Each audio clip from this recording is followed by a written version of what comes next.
Welcome, and thank you very much for listening to our presentation today. We're Lorna Johnson and Marion Rutherford from the National Autism Implementation Team, or NAIT. In this presentation, we'll share an update on the national neurodevelopmental approach we're taking with children's assessment and diagnosis pathways in Scotland. NAIT's a cross-sector partnership funded through the Scottish Autism Strategy.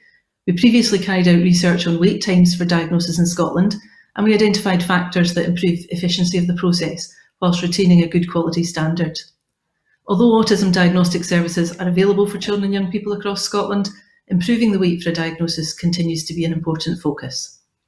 There's a wide consensus that diagnostic assessment sits within local systems for getting it right, and that autism usually presents along with other neurodevelopmental differences, which should be assessed concurrently rather than via separate waiting lists or services.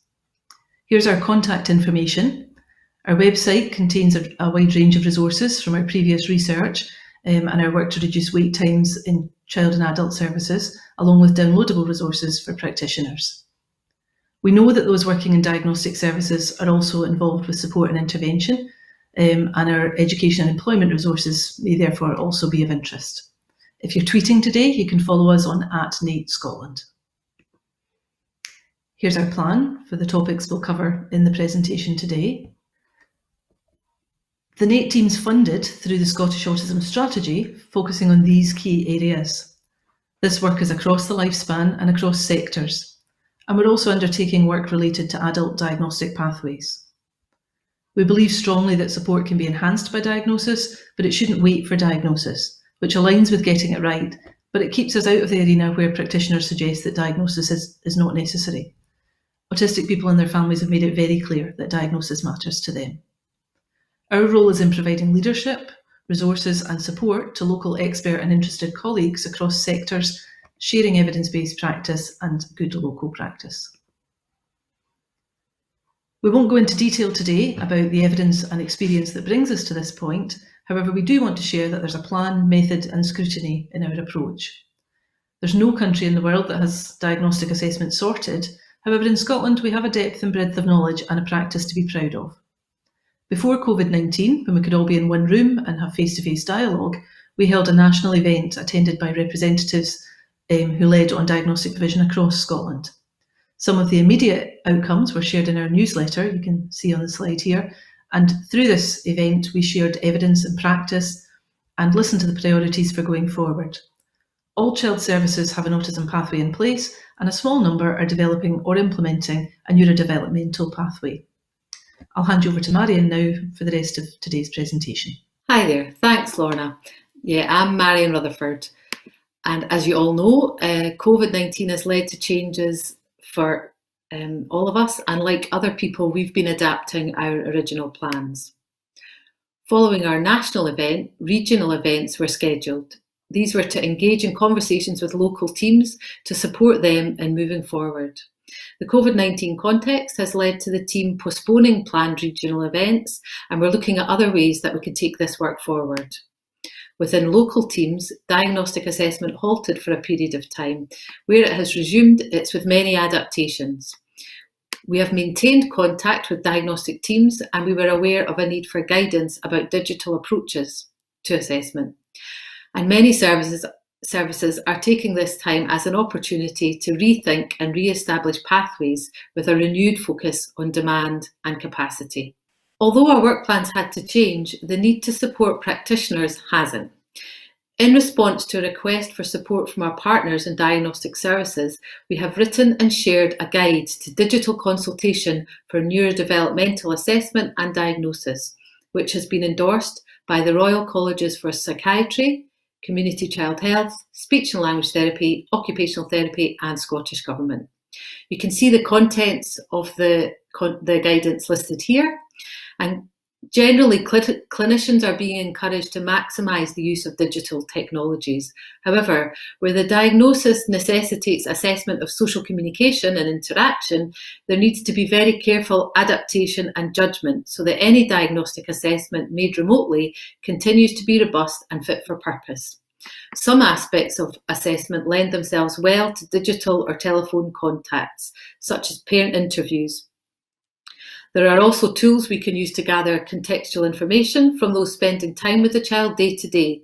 However, observational aspects of the assessment are more difficult to achieve in some individuals being assessed. Assessment of autism or other neurodevelopmental presentations is as much of an art as it is a science. There is not a single test to use, and as a multidisciplinary team approach is recommended, and therefore there are not only considerations of seeing the individual referred, but also communicating and sharing information across professionals. Some of the key points detailed more in the guide are here. Families and individuals waiting have told us that contact from education or health professionals who can listen to them is very welcome at this time. You won't always have the solutions to offer, but listening is really powerful, and then families at least know that they're not alone. Our advice is to look for ways to continue to undertake assessments where this is appropriate and where it's possible, but to continue to hold the same thresholds for diagnosis. So phone call only diagnoses, for example, are not recommended. Effective triage with the most experienced team members allows review of information available and can identify where prior information supports formulation. Good planning and information sharing reduces the number of contacts needed. It helps to avoid a kind of one-size-fits-all and allows for longer assessments only where there is added complexity.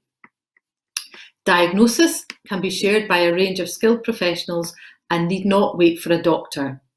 And if doing digital appointments, there's a whole new set of planning, organisation and preparation required to ensure that you have shared expectations that will support positive communication during the assessment. And it's really important that staff build in time for this. We're pleased to hear about many successes through highly skilled teams that are committed to the children and families they work with, and we look forward to hearing more going forward. Alongside this, we have continued to build on the neurodevelopmental pathway resources that we started following the national event. At this event, we heard from each health board about the many developments underway and the move towards undertaking assessments which will take account of the neurodevelopmental differences and co-occurring diagnoses that we see. As an autism implementation team, we are focused on ensuring that high-quality diagnostic assessment for autistic people is not watered down, but rather enhanced through this approach. These are some of the most common neurodevelopmental disorders diagnosed through DSM-5.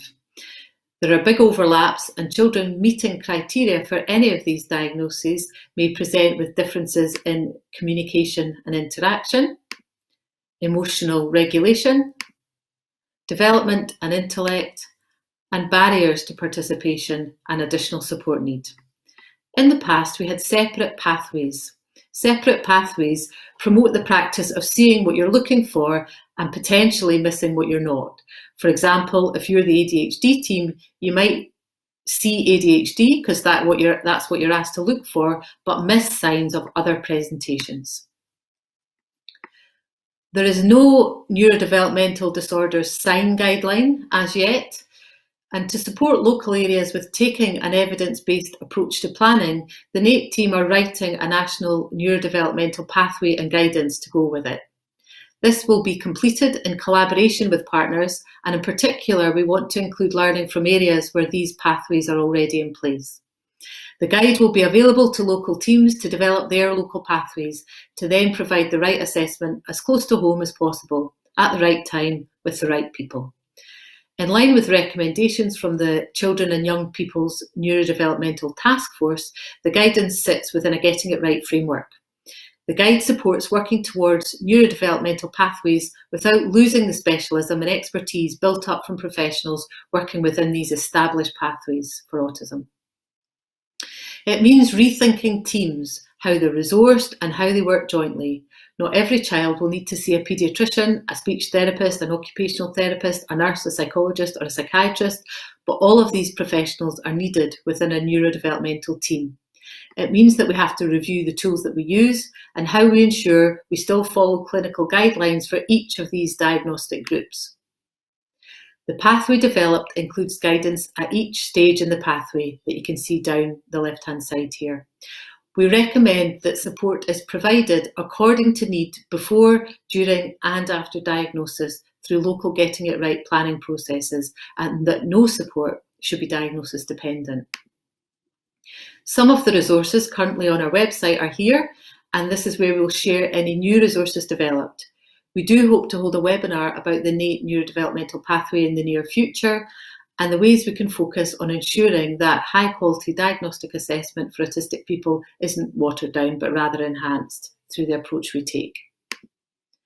We also share information about the work that's underway via newsletters. And here's a final reminder of our contact information. You can follow us on @NAIT Scotland. That's the end of the presentation. Thank you very much for listening. You might be interested in the 3 other parallel NAIT sessions running during the conference with information relevant to autistic children and adults, education and employment. Thank you.